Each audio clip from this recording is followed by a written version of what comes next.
Good morning.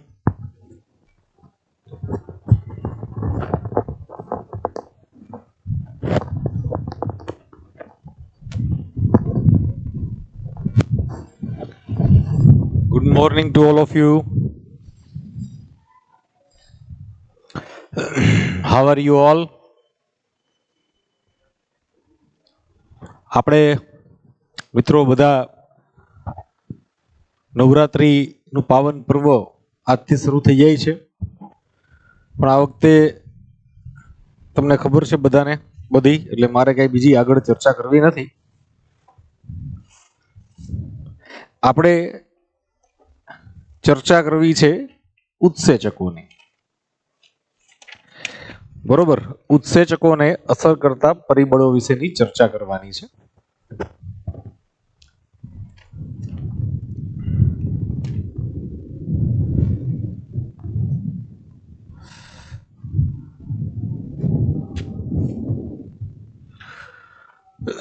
Factors ઇફેક્ટિંગ enzyme activity એટલે કે ઉત્સેચકીય પ્રક્રિયાઓને અસર કરતા પરિબળો.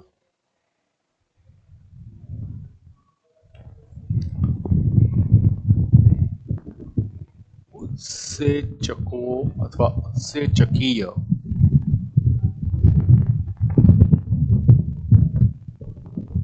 પ્રક્રિયાઓને અસર કરતા પરિબળ.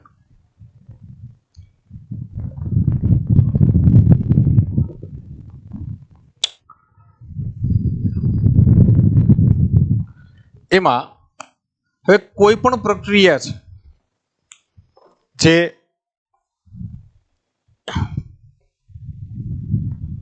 ઉત્સેચક દ્વારા ઉત્પ્રેરિત થયેલી હોય છે તે એક થી વધુ પ્રકારના પરિબળોથી અસરગ્રસ્ત થતી હોય છે. એટલે આપણે એ જોવાનું છે કે ઉત્સેચકીય પ્રક્રિયાઓને કયા કયા પરિબળો કેવી કેવી રીતે અસર પહોંચાડે છે. બરોબર, એમાં સૌથી પહેલું છે ઉત્સેચક અવરોધ. ઉત્સેચક અવરોધકો.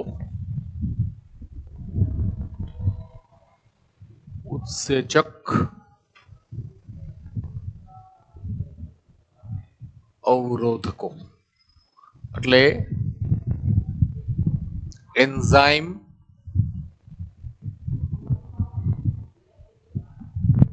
ઇન્હિબિટર્સ. બરોબર, એન્ઝાઇમ ઇન્હિબિટર્સ. હવે આ અવરોધકો છે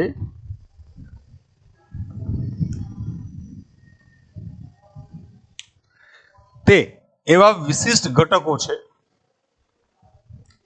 અવરોધકો અથવા ઉત્સેચક અવરોધકો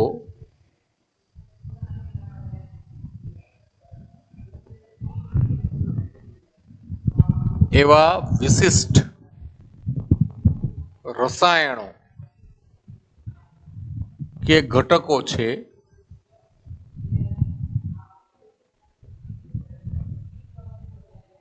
જે ઉત્સેચકીય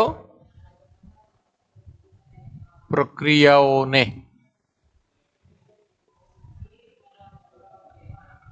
અસરગ્રસ્ત કરે છે.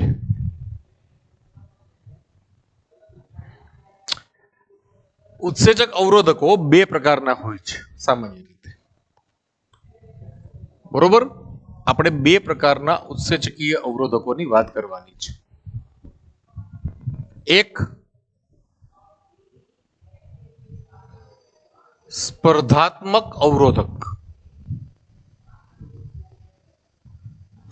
અને બીજું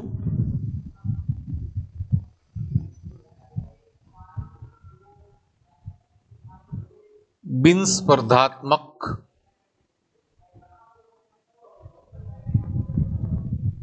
અવરોધક. એક સ્પર્ધાત્મક અવરોધક અને બીજું બિનસ્પર્ધાત્મક અવરોધક.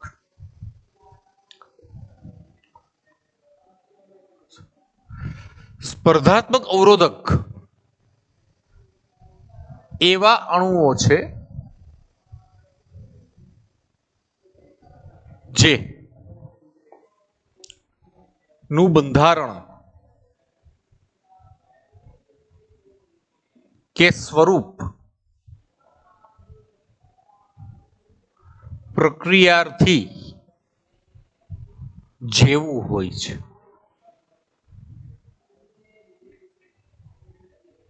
અને પ્રક્રિયાથી કરતા વધુ સક્રિય હોય છે. જેથી તે જો પ્રક્રિયામાં હાજર હોય તો ઉત્સેચક સાથે પ્રક્રિયા સ્થાન પર ઝડપથી જોડાઈ જાય છે. જેમ કે આપણે એમ કહીએ કે ભાઈ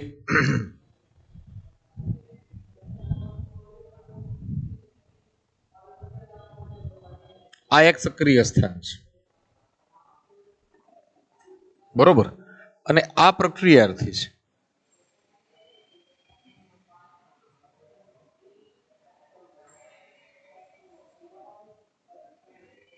આ પ્રક્રિયાર્થી છે. હવે સ્પર્ધાત્મક અવરોધક છે એની રચના પ્રક્રિયાર્થી જેવી જ છે. આ અવરોધક છે, બરોબર, જે પ્રક્રિયાર્થી જેવી જ રચના ધરાવે છે અને વધુ સક્રિય છે, બરોબર. એટલે આ છે તે અહીંયા ક્રિયાશીલ સ્થાને જોડાઈ જાય આનાથી ઝડપથી. એટલે સક્રિય સ્થાન છે એ બ્લોક થઈ ગયું.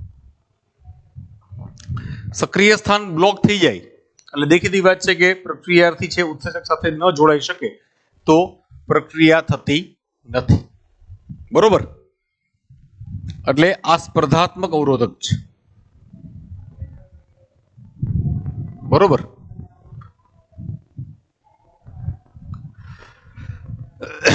આનું એક ઉદાહરણ આપેલું છે.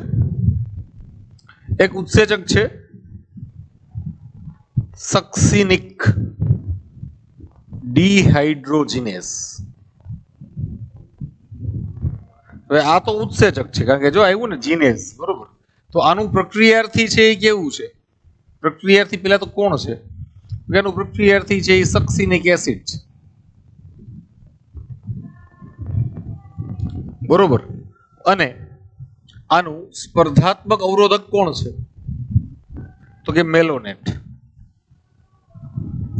આ મેલોનેટ નામનો જે અણુ છે તે સક્સિનિક એસિડના અણુ જેવી રચના ધરાવે, જેથી જ્યારે આ ઉત્સેચક છે તે શ્વસન દરમિયાન ક્રેબ ચક્રની અંદર હાજર હોય છતાં પણ સક્સિનિક એસિડ છે તેની સાથે જોડાઈ શકતું નથી. કોની સાથે ન જોડાઈ શકે? સક્સિનિક ડિહાઇડ્રોજિનેસ ઉત્સેચક સાથે. સક્સિનિક ડિહાઇડ્રોજિનેસ સાથે ન જોડાય તો આગળનું જે બીજું ક્રેબ ચક્રનું એસિડ છે ફ્યુમેરિક એસિડ તે નિર્માણ પામતું નથી. એ નિર્માણ ન પામે એટલે ક્રેબ ચક્રની પ્રક્રિયા ત્યાં અટકી જાય છે, બરોબર. તો આ પ્રકારની તકલીફ ઊભી થઈ શકે, બરોબર. એટલે સ્પર્ધાત્મક અવરોધ એવા અણુઓ છે, અવરોધક એવા અણુ છે જેનું બંધારણ કે સ્વરૂપ પ્રક્રિયાર્થી જેવું હોય છે અને પ્રક્રિયાર્થી કરતા વધુ સક્રિય હોય છે, બરોબર. જેથી તે જો પ્રક્રિયામાં હાજર હોય તો ઉત્સેચક સાથે પ્રક્રિયા સ્થાન પર ઝડપથી જોડાઈ જાય છે અને પ્રક્રિયાર્થીનું જોડાણ છે તે અટકાવે છે. પ્રક્રિયાર્થીનું જોડાણ અટકાવે તો પ્રક્રિયા આગળ થાય નહીં, બરોબર. તો આ પ્રકારની આખી કાર્યપ્રણાલી સ્પર્ધાત્મક અવરોધકની જોવા મળે છે, બરોબર. બિન સ્પર્ધાત્મક અવરોધક છે એને આપણે કહીએ છીએ એલોસ્ટેરિક અવરોધક. આનું એક બીજું નામ છે એલોસ્ટેરિક અવરોધક. આ અવરોધક ઉત્સેચક પર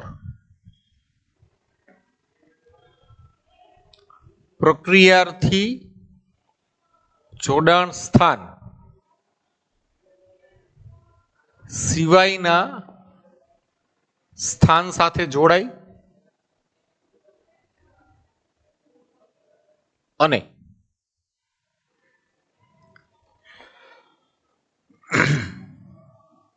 પ્રક્રિયાર્થી જોડાણ સ્થાન ની રચનામાં ફેરફાર કરી નાખે.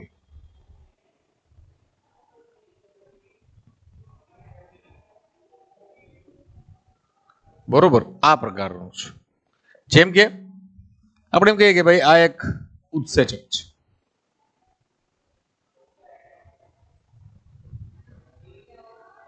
એની અંદર આ સક્રિય સ્થાન છે. બરોબર, અને માનો કે આ એલોસ્ટેરિક અવરોધક છે. બરોબર, તો એ આની હારે જોડાઈ ગયું. અહીંયા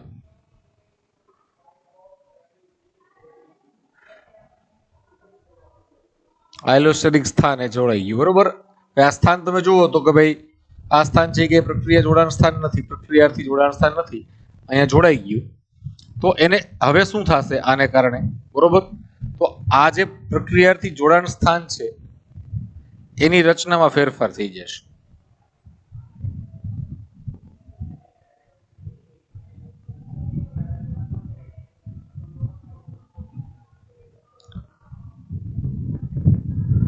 બરોબર, આના જોડાણને કારણે. હવે એક વખત પ્રક્રિયાર્થી જોડાણ સ્થાન છે એ તૂટી ગયું તો પછી કોઈ અહીંયા હવે આ પ્રક્રિયાર્થી માનો કે પ્રક્રિયાર્થીનો આકાર આવો છે. બરોબર, એ આની સાથે જોડાઈ ન જ શકે, ઓબ્વિયસ છે, દેખીતી વાત છે. બરોબર, તો આ એક અવરોધક અણુઓ છે જેની હાજરી ઉત્સેચકીય પ્રક્રિયાઓ ઉપર અસર ધરાવતી હોય છે. સોરી. બીજું જે પરિબળ છે આ સ્પર્ધાત્મક અવરોધક ના જે ગુણધર્મ છે, બરોબર, અથવા તો એનો જે વ્યવહારિકતા છે એનો ઉપયોગ બેક્ટેરિયલ રોગો છે એની દવા માટે કરવામાં આવતો હોય છે. બરોબર, હવે બીજું જે પરિબળ છે એ તાપમાન છે, જે બહુ અગત્યનું પરિબળ છે.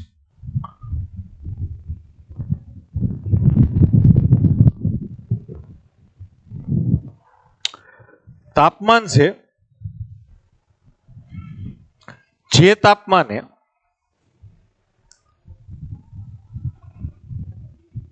ઉત્સેચક તેની મહત્તમ કાર્યક્ષમતા ધરાવે તે તાપમાનને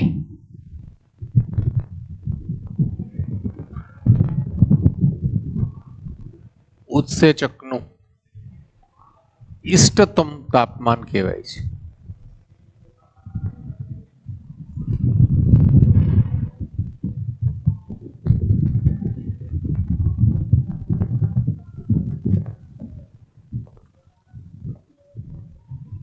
બરોબર, તેનું ઇષ્ટતમ તાપમાન કહે છે.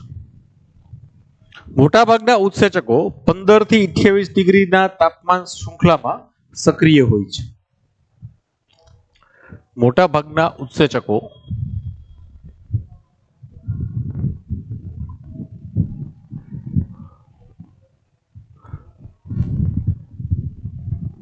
15 ડિગ્રી થી 28 ડિગ્રી સેન્ટીગ્રેડ સુધીની તાપમાન શ્રેણીમાં તેમની મહત્તમ કાર્યક્ષમતા દર્શાવે છે.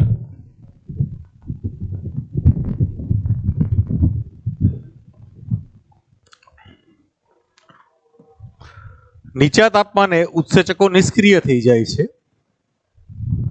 નીચા તાપમાને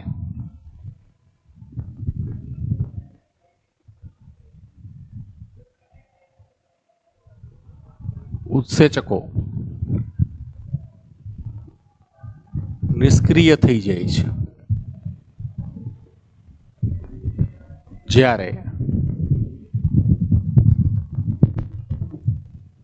ઊંચા તાપમાને તે પોતાનું ત્રિપરિમાણિક સ્વરૂપ ગુમાવી ને વિનૈસર્ગીકૃત એટલે કે ડીનેચર નું સ્વરૂપ બદલી જાય થઈ જાય છે. બરોબર. હવે આપણે એમ કહીએ કે ભાઈ કોઈ ઉત્સેચક છે એ 17 ડિગ્રી માનો કે તાપમાન છે. બરોબર. તો આની અંદર આપણે 10 ડિગ્રી સેન્ટીગ્રેડ નો વધારો કરીએ ને, બરોબર, તો અહીંયા જો આપણે ડેલ્ટા પી અપોન ડેલ્ટા ટી છે, બરોબર, તે 10 અણુ પ્રતિ સેકન્ડ હોય, બરોબર, 10 મોલ પર સેકન્ડ હોય, તો અહીંયા 27 ડિગ્રી થાય ત્યારે આ ડેલ્ટા પી અપોન ડેલ્ટા ટી છે તે 20 મોલ પ્રતિ સેકન્ડ થઈ જાય, એટલે ડબલ થઈ જાય.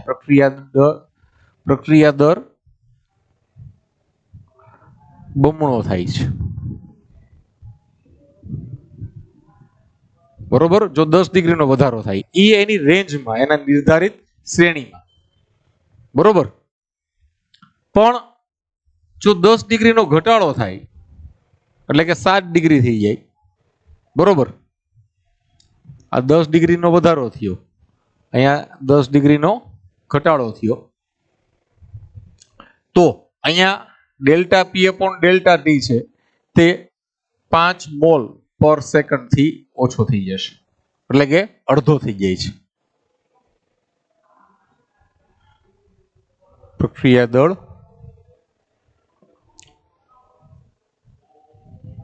અડધો થઈ જાય છે. બરોબર. ઊંચા તાપમાને ઉત્સેચકો મૂળભૂત રીતે પ્રોટીન હોવાથી વિનૈસર્ગીકૃત થઈ જાય છે, જ્યારે નીચા તાપમાને તે નિષ્ક્રિય થઈ જાય છે. બરોબર. એની શ્રેણીની અંદર જ, એટલે એનું જે એક નિર્ધારિત શ્રેણી હોય તાપમાનની, એની અંદર ઉત્સેચક તાપમાન વધારવાથી પ્રક્રિયા દરમાં વધારો થાય છે. બરોબર મિત્રો.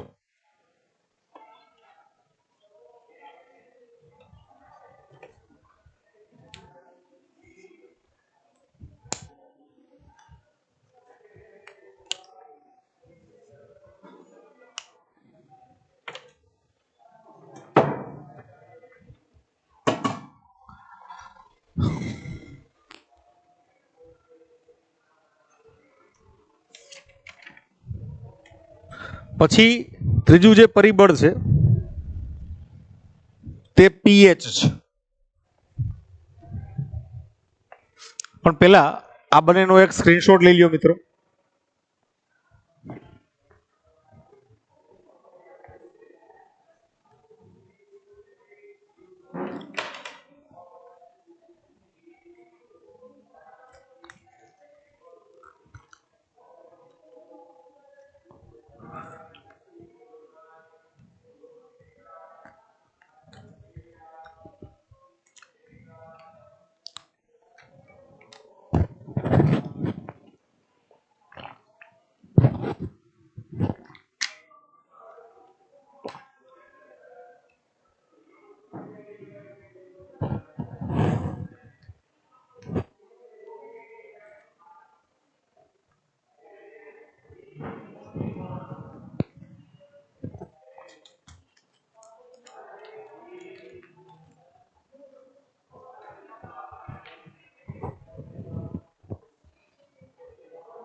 ચલો ઝડપથી કરો બધા.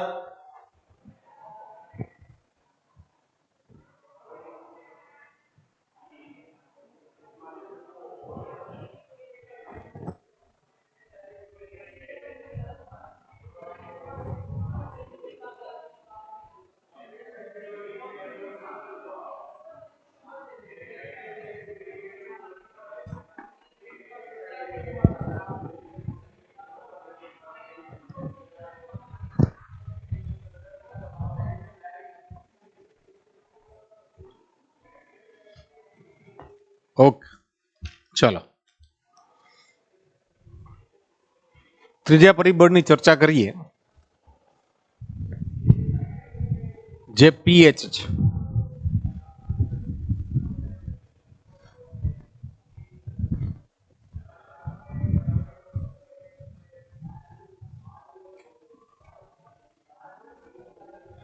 હવે પીએચ એટલે તમને ખબર છે મિત્રો કે કોઈ પણ દ્રાવણમાં રહેલી હાઇડ્રોજન આયનની સાંદ્રતા. H+ કે OH ની સાંદ્રતાને જે તે દ્રાવણનું પીએચ નિર્ધારિત કરે છે.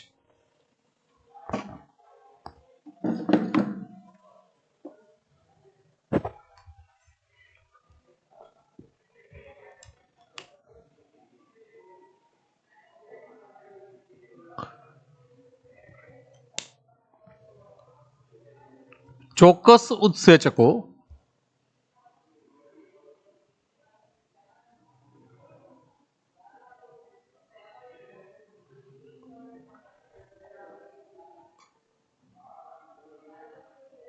ચોક્કસ પીએચ પર જ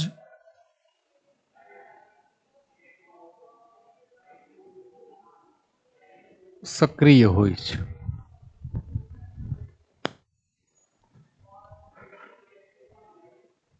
ચોક્કસ ઉત્સેચકો ચોક્કસ પીએચ પર જ સક્રિય હોય છે. જેમ કે પેપ્સિન છે તે 1.8 થી 2.2 પીએચ માં મહત્તમ સક્રિયતા દર્શાવે છે. પેપ્સિન છે તે 1.8 થી 2.2 પીએચ માં મહત્તમ સક્રિય હોય છે. જઠરની અંદર જે આવેલું છે તેની વાત કરીએ છીએ. બીજું ટ્રિપ્સિન છે તે 7.4 તેની મહત્તમ સક્રિયતા દર્શાવે છે.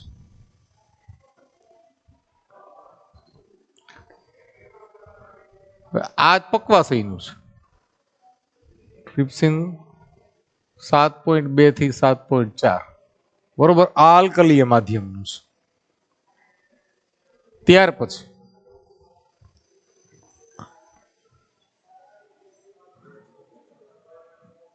કોષીય ઉત્સેચકો છે, કોષ રસીય ઉત્સેચકો છે બધા.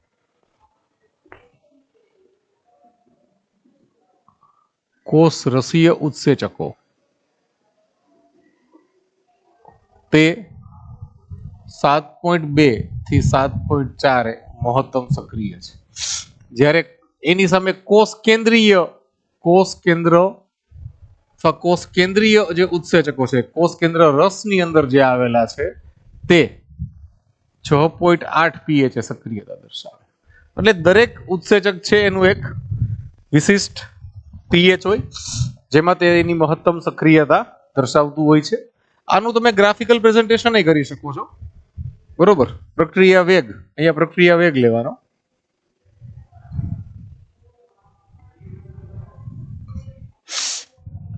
અને અહીંયા પીએચ લેવાનું.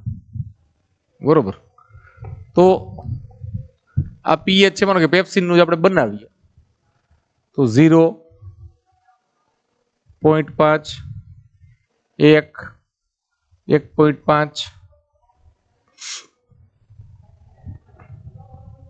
2 2.5 બરોબર. તો આની મહત્તમ સક્રિયતાની શ્રેણી કઈ છે તો કે ભાઈ 1.8 થી 2.2.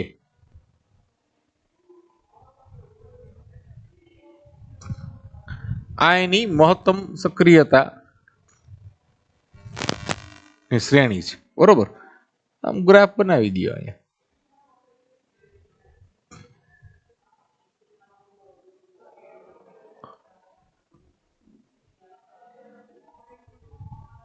આવી રીતે બરોબર આવાનો ગ્રાફ બને, બીજું કઈ ન હોય.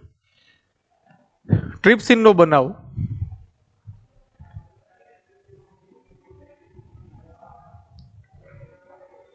પ્રક્રિયા વેગ અને પીએચ બરોબર. તો એ આ 0 1 2 3 4 5 6 7 8 બરોબર. તો 7.2 થી 7.4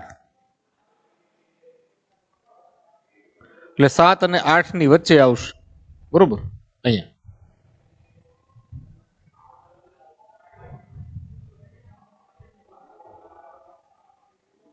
તો આની આની તમે જુઓ શ્રેણી નાની થઈ ગઈ બરોબર. તો આ ગ્રાફ આ પ્રકારનો બનશે. રેડી આવી રીતે થાય. પછી છે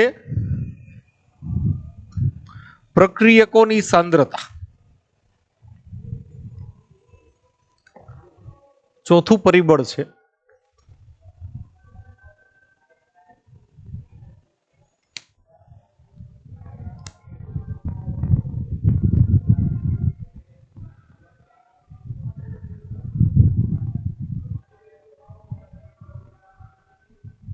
પ્રક્રિયકોની સાંદ્રતા બરોબર. હવે આની અંદર આપણે એમ કહીએ કે પ્રક્રિયા માધ્યમમાં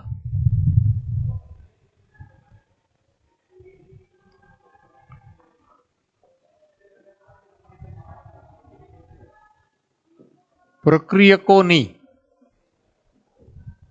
સાંદ્રતા વધારતા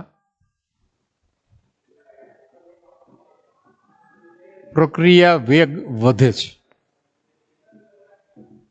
વધે છે એટલે આપણે ખબર કે ડેલ્ટા પી અપોન ડેલ્ટા ટી વધે છે બરોબર. પરંતુ તે એક ચોક્કસ મર્યાદા સુધી જ.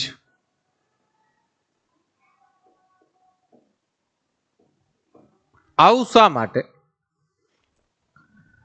આવું શા માટે? Why this?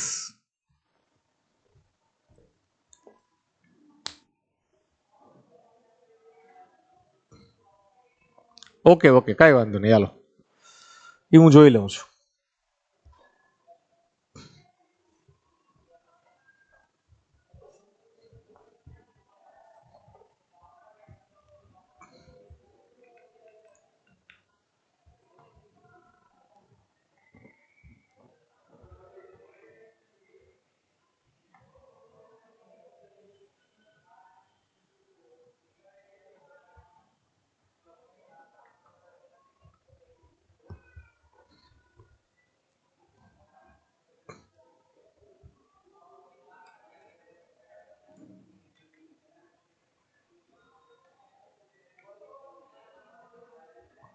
હવે કદાચ તમને નીચે ક્લિયર દેખાશે બરોબર. સેટિંગમાં થોડો ફેરફાર કર્યો.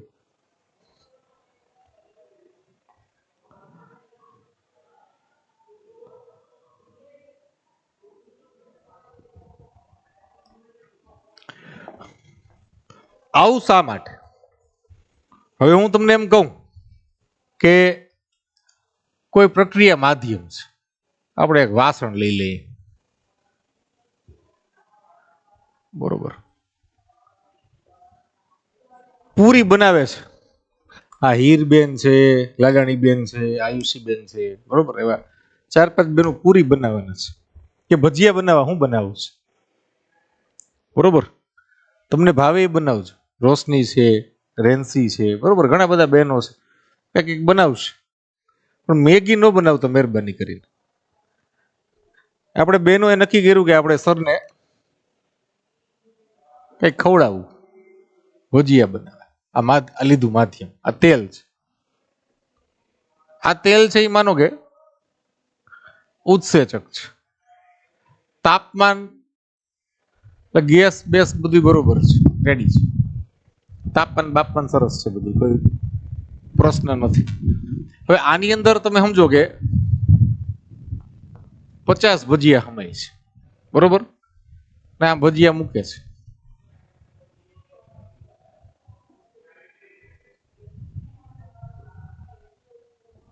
આટલા ભજીયા મૂક્યા તો હજી આટલું તેલ તો ખાલી છે, એની અંદર હજી વધુ ભજીયા સમાય.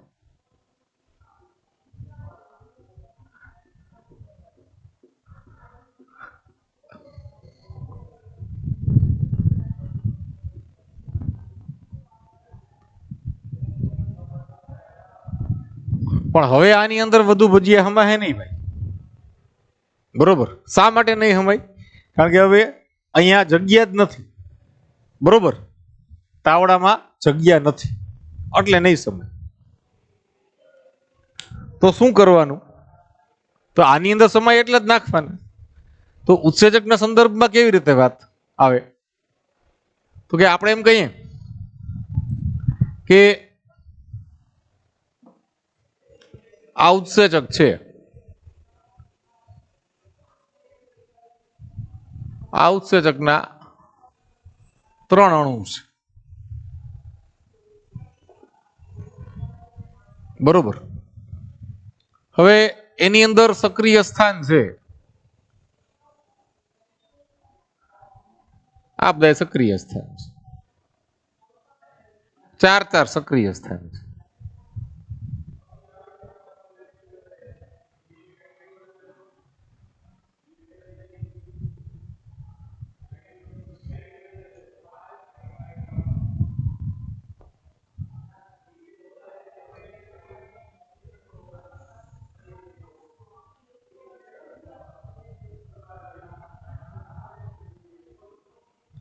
બરોબર, આ 4 સક્રિય સ્થાન.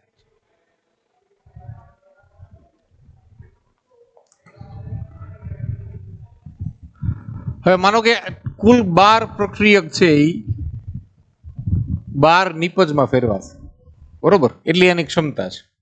પણ માનો કે 6 છે અત્યારે, બરોબર, તો 6 સ્થાન છે એ ઓક્યુપાય થઈ ગયા.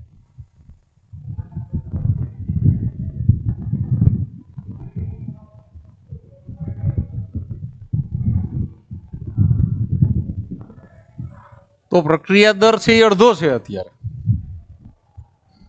બરોબર. આનો જ્યારે તમે ગ્રાફ જુઓ તો કઈક આવો થાય.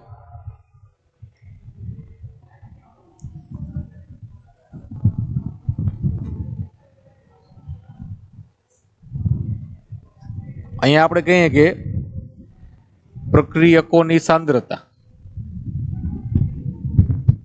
બરોબર, અને અહીંયા પ્રક્રિયા વેગ.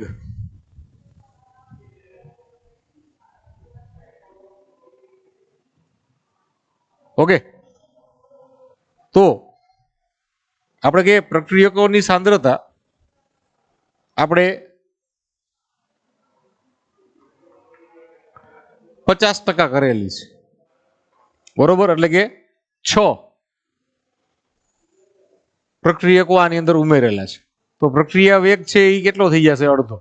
તો તેને આપણે કહીએ છીએ Vmax/2, બરોબર. અને હવે જ્યારે આપણે પ્રક્રિયકોની સાંદ્રતા ડબલ કરી દઈએ છીએ ત્યારે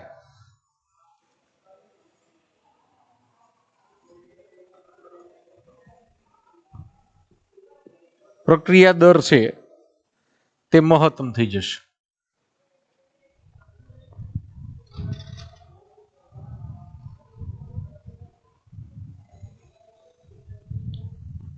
આવી રીતે.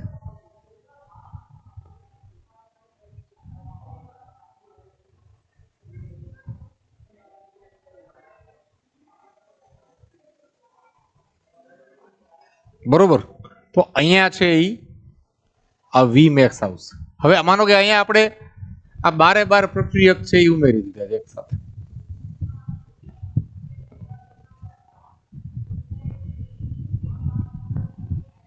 તો હવે તો કોઈ સક્રિય સ્થાન ખાલી નથી, કારણ કે આપણે એટલે જ આ શબ્દ વાપર્યો ને, ચોક્કસ મર્યાદા સુધી. કારણ કે ત્યારબાદ વધુ પ્રક્રિયકો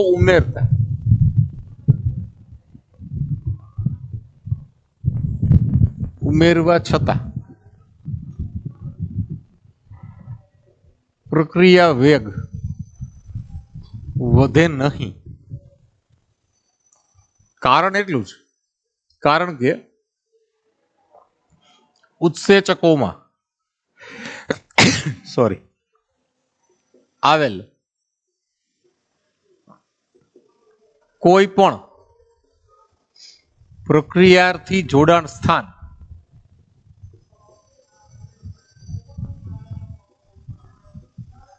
ખાલી રહેતું નથી. બરોબર? એટલે આ મહત્તમ પ્રક્રિયા દર અહીંયા થઈ જાય છે. ઓકે, જો પ્રક્રિયકોની સાંદ્રતા અડધી હોય તો પ્રક્રિયા વેગ છે એ અડધો થઈ જાય છે. બરોબર? જો તમે ઘટાડો તો પ્રક્રિયા વેગ છે એ ઘટી જાય છે. બરોબર? અને વધારતા બમણો થઈ જાય છે. બરોબર? વધારતા પ્રક્રિયા વેગ છે એ બમણો થાય છે.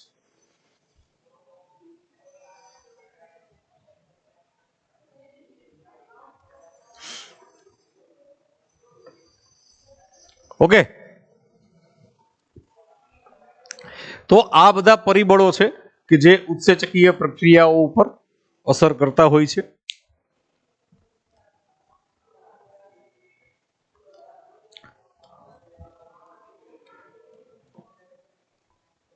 બરોબર, તો આપણે આજે ઉત્સેચક વિશેની આખી આપણી ચર્ચા છે એ પૂર્ણ થઈ. બરોબર, ટેક્સ્ટ બુક ની અંદર જોઈ લેજો, કોઈ વસ્તુ બાકી નથી રહેતી ને જોઈ લ્યો જોઈએ 2 મિનિટમાં. ચાલો બધા, ટેક્સ્ટ બુક માંથી કોઈ વસ્તુ બાકી રહેતી નથી ને જરા જોઈને મને કયો. પેલા એનો એક સ્ક્રીનશોટ લેવો હોય તો લઈ લ્યો બધા ફટાફટ.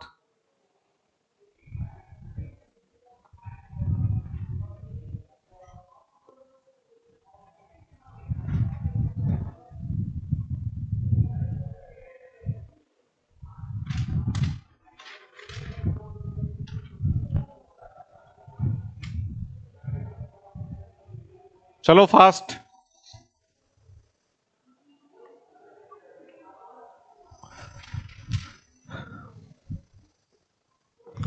હવે એક જ પોઈન્ટ છે જે આપણે ડિસ્કસ કરવાનો છે અને એ છે ઉત્સેચક અને અંતઃસ્ત્રાવ વચ્ચે તફાવત જોઈ લઈએ એટલે આપણું ચેપ્ટર છે એ પરિપૂર્ણ રીતે કમ્પ્લીટ થઈ જાય.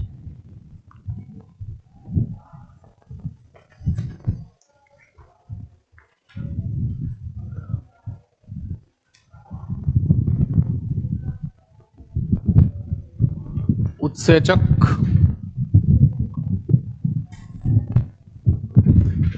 અને અંતઃસ્ત્રાવ.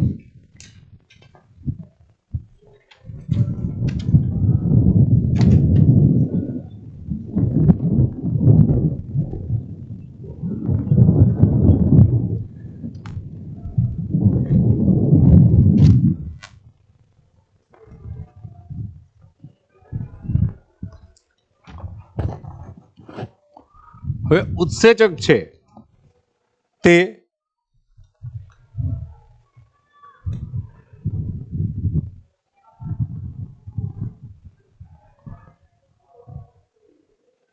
ઉદ્દીપન ક્ષમતા ધરાવતા પ્રોટીનના અણુઓ છે.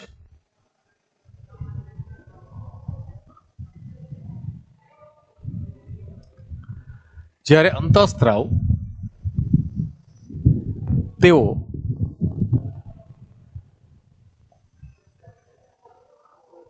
રાસાયણિક રીતે પ્રોટીન, સ્ટીરોઇડ કે એમિનો એસિડ ના વ્યુત્પન્નો હોય છે. 3 માંથી એકના બનેલા હોય.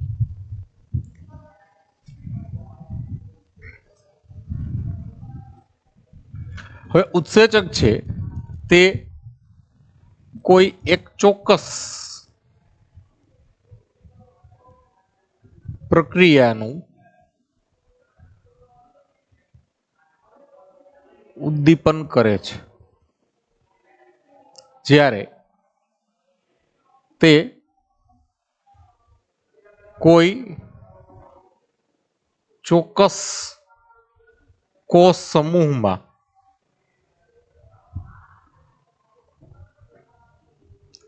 પ્રક્રિયા વેગ વધારે છે, આખા કોષને સક્રિય કરે છે.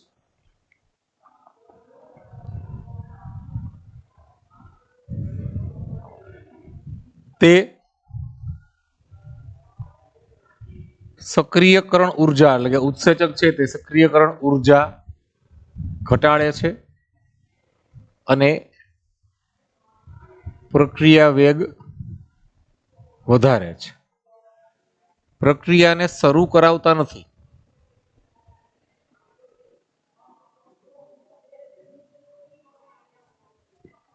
જ્યારે તે પ્રક્રિયાને શરૂ કરાવે છે.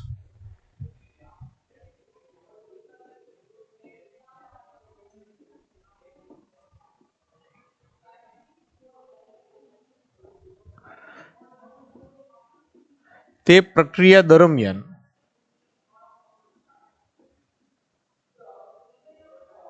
વપરાઈ જતા નથી. પ્રક્રિયાને અંતે પાછા મળે.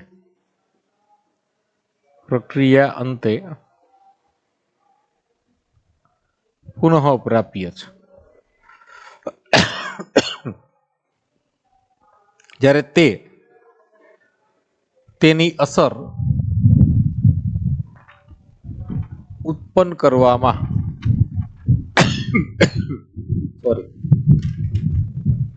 વપરાઈ જાય છે.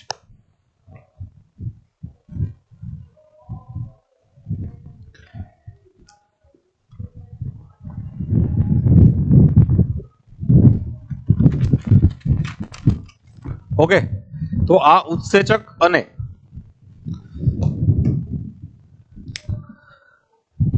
અંતઃસ્ત્રાવ વિશે તફાવતો છે. બરોબર મિત્રો, તો આજે આપણે આ લેક્ચર છે એના દ્વારા પ્રકરણ 9 છે પૂરું થઈ ગયું છે.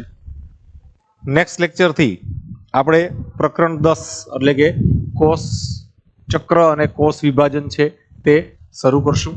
બરોબર, તો બધા આખું ચેપ્ટર જોઈ લેજો.